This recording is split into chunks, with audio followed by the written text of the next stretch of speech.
Hello traders and investors, welcome to another video of Rohit's YouTube channel. ഇന്ന് date October 14th Tuesday ആണ്. ഇന്ന് Nifty expiry ആണ്. അപ്പോൾ ഇന്ന് നമ്മൾ ഒരു ട്രേഡ് എടുത്തതിൻ്റെ ഡീറ്റെയിൽസ് ആണ് ഇന്ന് ഈ വീഡിയോയിൽ എക്സ്പ്ലെയിൻ ചെയ്യാൻ പോകുന്നത്. സോ ഇന്നലെ മാർക്കറ്റ് ഒരു ബുള്ളിഷ് സ്ട്രെങ്ത് കാണിച്ചു തന്നിട്ടാണ് ക്ലോസ് ചെയ്തത്. അതിനുശേഷം ഇന്നത്തെ മാർക്കറ്റ് ഒരു അപ്പ് ട്രെൻഡിലാണ് ഓപ്പൺ ചെയ്തിട്ടുള്ളത്. അതുകൊണ്ട് തന്നെ ഇന്ന് ഒരു ചെറിയൊരു പുൾ ബാക്ക് എടുത്തതിന് ശേഷം മാർക്കറ്റ് വീണ്ടും അപ്പ് സൈഡിലോട്ട് തന്നെ മൂവ് ചെയ്യും എന്നുള്ളൊരു വ്യൂവിലാണ് നമ്മൾ ഇന്ന് ഈ ട്രേഡ് എക്സിക്യൂട്ട് ചെയ്യാൻ പോകുന്നത്. അപ്പോൾ നമ്മൾ നമ്മുടെ മൂവ് എല്ലാം വരച്ച് വെച്ചിട്ടുണ്ട്. ഇതാണ് നമ്മുടെ മൂവ്. ഈ മേളിൽ നിന്ന് ഇത് താഴെ വന്ന് ഈ നമ്മൾ ഈ വരച്ച് വെച്ചിരിക്കുന്ന ആ ഡൗണിലുള്ള ലെവൽ ടച്ച് ചെയ്തതിന് ശേഷം മാർക്കറ്റ് അവിടെ നിന്നൊരു ഒരു പുൾ ബാക്ക് എടുത്തിട്ട് വീണ്ടും മുകളിലോട്ട് തന്നെ പോകും എന്നുള്ളതാണ് നമ്മുടെ വ്യൂ. താഴെ പോയിന്റിൽ അത് ടച്ച് ചെയ്യാൻ നേരത്ത് ടച്ച് ചെയ്തിട്ട് അവിടെ ഒരു റിജക്ഷൻ സൈൻ എന്തെങ്കിലും കാട്ടുന്നുണ്ടെങ്കിൽ നമുക്ക് അവിടെ നിന്നൊരു ട്രേഡ് എക്സിക്യൂട്ട് ചെയ്യാം. അപ്പോൾ ഇപ്പോൾ നമ്മൾ മാർക്കറ്റ് ഓപ്പൺ ചെയ്തിട്ട് കുറച്ച് നേരമായിട്ടുള്ളൂ, 9:22 ആയിട്ടുള്ളൂ. നമ്മുടെ ഒരു ലെവൽ വന്നത് വരെ നമുക്ക് വെയിറ്റ് ചെയ്യാം. നമ്മൾ മാർക്കറ്റ് ഓപ്പൺ ചെയ്ത് ഏതെങ്കിലും ഒരു പോയിന്റിൽ പോയിട്ട് വെറുതെ ഒരു ട്രേഡ് എടുക്കുകയല്ല ചെയ്യുന്നത്. നമ്മൾ ടെക്നിക്കലി അനലൈസ് ചെയ്തിട്ടതിന് ശേഷമാണ് ട്രേഡ് എടുക്കുന്നത്. ഇപ്പോൾ സമയം 9:40 ആയിട്ടുണ്ട്.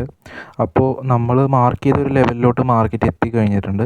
ഇനി ഇവിടെ നിന്ന് എന്ത് സൈനാണ് മാർക്കറ്റ് നമുക്ക് കാട്ടിത്തരുന്നതെന്ന് നമുക്ക് നോക്കാം. ഇപ്പോൾ ഇത് എക്സാക്ട്ലി നമ്മൾ മാർക്ക് ചെയ്ത ഒരു ലെവലിൽ നിന്ന് ചെറിയൊരു റിജക്ഷൻ വരുന്നത് കാണുന്നുണ്ട്.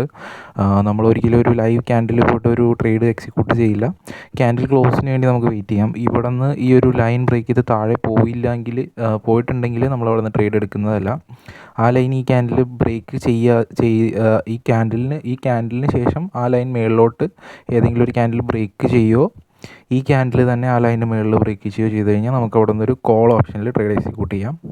സോ നമുക്ക് വെയിറ്റ് ചെയ്യാം എന്താ അവസ്ഥയെന്നുള്ളത്. ആദ്യം ഞാൻ വിചാരിച്ചത് ആ ഒരു മേളിൽ നിന്നുള്ള ഒരു താഴേക്കുള്ളൊരു ഇതും കൂടി കളക്ട് ചെയ്തതിന് ശേഷം പുട്ട് ഓപ്ഷൻ എടുത്തിട്ട് ഈ ഒരു ചെറിയ ഗ്യാപ്പ് കളക്ട് ചെയ്തിട്ട് വീണ്ടും കോളിന് പോകാമെന്നാണ്. പക്ഷേ വേണ്ട, ഒരു ട്രേഡ് എടുത്താൽ മതി, അല്ലെങ്കിൽ മാക്സിമം 2 ട്രേഡ് എടുത്താൽ മതി. നമ്മുടെ എൻട്രി സെറ്റപ്പിന് തന്നെ വെയിറ്റ് ചെയ്യാം. എടുത്ത് ചാടണമെന്ന് വിചാരിച്ച് തന്നെ ഞാൻ വെയിറ്റ് ചെയ്തിരിക്കുകയാണ്. ഈ ക്യാൻഡിലിന് ക്ലോസിന് ശേഷം നമുക്ക് ട്രേഡ് പ്ലാൻ ചെയ്യാം. നമ്മൾ വിചാരിച്ച് വെച്ച രീതിയിൽ തന്നെ ഇപ്പോൾ മാർക്കറ്റ് ഒരു ബിഹേവിയർ കാണിക്കുന്നുണ്ട്. അവിടെ നിന്നൊരു സ്ട്രോങ് റിജക്ഷൻ കാട്ടുന്നുണ്ട്. കാരണം ആ ക്യാൻഡിലിൻ്റെ വിക്ക് ഇപ്പോൾ തന്നെ അത്യാവശ്യം വലുതായി വരുന്നുണ്ട്. അപ്പോൾ ആ ഒരു ക്യാൻഡിൽ ക്ലോസ് ചെയ്യുമ്പോൾ അതിനൊരു വലിയ വിക്കാണുള്ളതെന്നുണ്ടെങ്കിൽ ബയേഴ്സ് ആക്റ്റീവ് ആവാൻ തുടങ്ങുന്നുണ്ട് എന്നുള്ളതിനെ ഒരു സൂചനയായിട്ട് നമുക്കതിനെ എടുക്കാം. സോ നമുക്ക് വെയിറ്റ് ചെയ്യാം.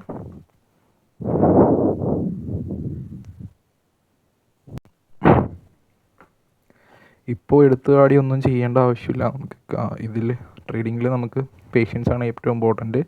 ചിലപ്പോൾ എൻ്റെ വ്യൂ എൻ്റയർലി റോങ് ആവാം. ഞാൻ മുകളിലോട്ട് ട്രേഡ് എടുത്തതിന് ശേഷം എനിക്ക് വേണമെങ്കിൽ സ്റ്റോപ്പ് ലോസ് കിട്ടാവുന്നതേ ഉള്ളൂ. ഇത് ഒരു പ്രോബബിലിറ്റി ഗെയിമാണ്. നമ്മൾക്ക് പ്രോബബിലിറ്റി മാത്രമേ പറയാൻ പറ്റുള്ളൂ ഇത് മുകളിലോട്ട് പോയേക്കാം എന്നുള്ളത്. എൻ്റെ വ്യൂ തെറ്റാനുള്ള ചാൻസ് 51% ഉണ്ട്, അല്ലെങ്കിൽ 49% ഉണ്ട്. സോ വലിയൊരു ക്യാൻഡിലുള്ളൊരു വിക്ക് ഉള്ളൊരു ക്യാൻഡിൽ നമുക്ക് കിട്ടിയിട്ടുണ്ട്. അതിനുശേഷം ഗ്രീൻ ക്യാൻഡിൽ ഫോം ആവുന്നുണ്ട്. അപ്പോൾ നമുക്കൊരു കോൾ ഓപ്ഷനിലോട്ട് ഒരു ട്രേഡ് എക്സിക്യൂട്ട് ചെയ്യാം. സോ ഞാൻ അറ്റ് ദ മണിയിൽ ഒരു കോൾ ഓപ്ഷൻ 150 ക്വാണ്ടിറ്റി 2 ബൈ ചെയ്യുകയാണ്. 67 രൂപയാണ് അതിൻ്റെ പ്രീമിയത്തിൻ്റെ പ്രൈസ് ഇപ്പോൾ കാണിക്കുന്നത്. നമുക്ക് ഒരു 67 വരെ വെയിറ്റ് ചെയ്യാം. ഒരു 57 നമ്മൾ ട്രേഡ് എക്സിക്യൂട്ട് ചെയ്തിട്ടുണ്ട്. പക്ഷേ നമ്മുടെ ബ്രോക്കർ അക്കൗണ്ടിൽ ആ ഒരു ട്രേഡ് കാണിക്കുന്നില്ല. ബ്രോക്കർ എന്തോ ഒരു ഗ്ലിച്ചാണ്. നമുക്ക് ജസ്റ്റ് ആപ്പൊക്കെ ഒന്ന് റീഫ്രഷ് ചെയ്ത് നോക്കാം. നമ്മളിപ്പോൾ ഒരു 10 പോയിൻറ്റ്സ് സ്റ്റോപ്പ് ലോസ് ഇട്ടാണ് എടുത്തേക്കുന്നത്. പക്ഷേ അത് നമ്മൾ ഓർഡർ കറക്റ്റായിട്ട് തന്നെ എക്സിക്യൂട്ട് ആവണമെന്നില്ല. മൈന്യൂട്ട് ഡിഫറൻസസ് എല്ലാം വരാം. സോ നമുക്ക് ജസ്റ്റ് ബ്രോക്കറുടെ ഒരു പോർട്ടലിൽ പോയിട്ട് പൊസിഷൻ ഒന്ന് റീഫ്രഷ് ചെയ്ത് നോക്കാം. ഓക്കെ നമ്മുടെ ഓർഡർ അവിടെ വന്നിട്ടുണ്ട്. ഇപ്പോൾ നമുക്ക് ഓർഡർ പ്ലേസ് ആയിരിക്കുന്നത് 67.60 എന്ന് പറഞ്ഞിട്ടുള്ള പ്രൈസിലാണ്. അതിനൊരു 10 പോയിൻറ്റ്സ് ആണ് ഞാൻ വെച്ചേക്കുന്നത്. 57 ആണ്. നമുക്ക് ഒരു പോയിൻറ്റും കൂടി താഴ്ത്തിയിട്ട് കൊടുക്കാം, 56 ആക്കി ഇട്ട് കൊടുക്കാം. അപ്പോൾ നമുക്കത് ഇട്ട് കൊടുക്കണമെന്ന് വെച്ച് കഴിഞ്ഞാൽ നമ്മൾ ഒരു ലോസ് വരികയാണെന്നുണ്ടെങ്കിൽ 2000 താഴെ നിർത്തണം. നമുക്കൊരു വീക്കിലി ബെയർ ചെയ്യാവുന്ന ഒരു ലോസ് ലിമിറ്റ് എന്ന് പറഞ്ഞിട്ടുണ്ടെങ്കിൽ 6000 ആണ്. അപ്പോൾ ഇന്നലെ ആ ട്രേഡിന് ശേഷം ഞാനൊരു ട്രേഡ് എടുത്തായിരുന്നു. അത് 2000 ലോസ് വന്നായിരുന്നു. അപ്പോൾ ഇന്നും ലോസ് വരുവാണെങ്കിൽ 2000 താഴെ നിർത്തണം. നാളെ ലോസ് വരുവാണെന്നുണ്ടെങ്കിൽ 6000 ആവും. പിന്നെ ഈ വീക്കിൽ ഞാൻ ട്രേഡ് ചെയ്യത്തില്ല. സോ ഇന്നിപ്പോൾ ട്രേഡ് എക്സിക്യൂട്ട് ചെയ്തിട്ടുണ്ട്. അപ്പോൾ കറൻ്റ്ലി മാർക്കറ്റ് സിറ്റുവേഷൻ നമുക്ക് ഫേവറബിൾ ആയിട്ടാണ് നിൽക്കുന്നത്. കാരണം അവിടെ നിന്നൊരു റിജക്ഷൻ എല്ലാം കാണിച്ചിട്ടുണ്ട്. ഇനി അവിടെ നിന്നൊരു പുൾ ബാക്ക് എടുത്തിട്ട് ഇത് നേരെ തിരിച്ച് ഒരു അപ് ട്രെൻഡിലോട്ട് പോകാൻ സാധ്യതയുണ്ട്. അവിടെ ഒരു ഗ്രീൻ ക്യാൻഡിൽ ഫോം ചെയ്യുന്നുമുണ്ട്. നമുക്ക് വെയിറ്റ് ചെയ്യാം എന്തായിരിക്കും അവസ്ഥയെന്നുള്ളത്. സോ ഇപ്പോൾ നമ്മുടെ ഒരു പൊസിഷനിൽ നമുക്ക് നെഗറ്റീവാണ് കാണുന്നത്. പ്രീമിയത്തുമ്മേലും നെഗറ്റീവ് വരുന്നുണ്ട്. സോ ഓക്കെ, എബോവ് 1000 പോയിട്ടുണ്ട്. എബോവ് 1000 പോയി കഴിഞ്ഞാൽ മിക്കവാറും നമ്മുടെ എഗെയിൻസ്റ്റ് മാർക്കറ്റ് വന്നു. നമുക്ക് സ്റ്റോപ്പ് ലോസ് ഹിറ്റ് ചെയ്യാൻ അധികം സമയം വേണ്ട എന്നുള്ളതാണ്. ഓക്കെ, വെയിറ്റ് ചെയ്യാം. സ്റ്റോപ്പ് ലോസ് ഹിറ്റ് ചെയ്താലും അത് പേഴ്സണലായിട്ട് എടുക്കേണ്ട കാര്യമില്ല. നെക്സ്റ്റ് ഡേ നോക്കാം. ഇന്ന് തന്നെ അത് കളക്ട് ചെയ്യാൻ പോകേണ്ട ആവശ്യമില്ല. നമുക്ക് 2000 ഉള്ളിൽ തന്നെ ലോസ് നിർത്തിയാൽ മതി. ഒരു ദിവസം മാക്സിമം 2 ട്രേഡ്സ് അതിനുള്ളിൽ തീർക്കാൻ നോക്കണം. 2000 മുകളിൽ ഒരിക്കലും ലോസ് വരുത്തരുത്. ഓക്കെ, സ്റ്റോപ്പ് ലോസ് ഹിറ്റ് ആയിട്ടുണ്ട്.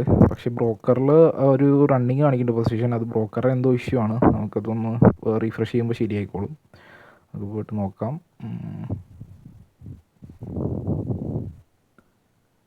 ഇപ്പോൾ നമുക്കിന്നിപ്പോൾ ലോസ് അടിച്ച് കഴിഞ്ഞാൽ 2000 താഴെ. ഓക്കെ, 1740 ലോസ് വന്നിട്ടുണ്ട്. നമുക്ക് പ്രോഫിറ്റ് വരുമായിരുന്നെങ്കിൽ ഒരു 4000 എബോവ് വന്നേനെ. അപ്പോൾ 1:2 റിസ്ക് റിവാർഡ് ഉണ്ടാവും. ഇനിയിപ്പോൾ അടുത്ത ദിവസങ്ങളിൽ ഇനി 3 ട്രേഡിംഗ് ഡേയ്സും കൂടി ഉണ്ട്. അതിൽ നമുക്ക് ഒരു 2 വിന്നോ 3 വിന്നോ കിട്ടിയാലാണ് ഈ വീക്കിൽ നമുക്ക് പ്രോഫിറ്റബിൾ ആവാൻ പറ്റുള്ളൂ. അല്ല നാളെ ലോസ് ആണെന്നുണ്ടെങ്കിൽ ഈ വീക്കോടുകൂടി നമ്മുടെ ട്രേഡിംഗ് വീക്ക് അവസാനിക്കും. പിന്നെ നെക്സ്റ്റ് വീക്കേ ഉണ്ടാവുള്ളൂ. അപ്പോൾ ഇതാണ് നമ്മുടെ ട്രേഡിംഗ് ലെഡ്ജർ വരുന്നത്. ഇതിനകത്ത് ഇപ്പോൾ കാണാം ഇന്നലെ 2137 ലോസ് വന്നിട്ടുണ്ട്. ഇന്നിപ്പോൾ 2 ട്രേഡിലായിട്ട് 1980 വന്നിട്ടുണ്ട്. അപ്പോൾ 2 ദിവസം കൊണ്ട് തന്നെ നമുക്ക് 4000 സംതിങ് ബ്രോക്കറേജ് അടക്കം വന്നിട്ടുണ്ട്. 4400. നാളെയും കൂടി ലോസ് ആണെങ്കിൽ ഈ വീക്ക് അവസാനിപ്പിക്കണം. ഇപ്പോൾ കഴിഞ്ഞ വീക്കിലൊക്കെ നിങ്ങൾക്ക് കാണാം, കഴിഞ്ഞ വീക്കിൽ നമുക്കൊരു 3 വിന്ന് കിട്ടിയിട്ടുണ്ട്. 3 ദിവസം പ്രോഫിറ്റും 2 ദിവസം ലോസും ആയിരുന്നു. അങ്ങനെ വന്നപ്പോഴത്തേക്കും നമുക്കൊരു 3700 രൂപ പ്രോഫിറ്റിൽ എക്സിറ്റ് ചെയ്യാൻ പറ്റിയിട്ടുള്ളൂ. കഴിഞ്ഞ വീക്കിലൊക്കെ ഞാൻ ഒറ്റ ലോട്ടിലാണ് ട്രേഡ് ചെയ്തത്. ഈ വീക്കിൽ 2 ലോട്ടിലാണ് ചെയ്യുന്നത്.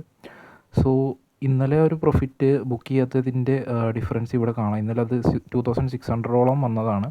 അപ്പോൾ ഇന്നലെ അത് ബുക്ക് ചെയ്തായിരുന്നെങ്കിൽ ഇന്ന് നമുക്കതനുസരിച്ച് ലോസ് കവർ ചെയ്ത് പോകാമായിരുന്നു. അപ്പോൾ ഇന്നലത്തെ ഒരു മിസ്റ്റേക്ക് ഈ വീക്ക് ഫുള്ള് നമ്മൾ ഹോൾഡ് ചെയ്യുന്നതായിരിക്കും. അപ്പോൾ ഞാനങ്ങനെ പറയാനുള്ള കാരണം എന്ന് വെച്ച് കഴിഞ്ഞാൽ ഇന്നലെ 2600 നമ്മൾ അത്രത്തോളം വന്നിട്ട് നമ്മൾ ഗ്രീഡ് കാരണം നമ്മളത് ബുക്ക് ചെയ്തില്ല. അത് ബുക്ക് ചെയ്തായിരുന്നെങ്കിൽ ഇന്ന് നമുക്ക് പ്രോഫിറ്റിൽ വന്നതിന് നാളെയും നമുക്കതനുസരിച്ചിട്ട് മാനേജ് ചെയ്ത് പോകാൻ പറ്റുമായിരുന്നു.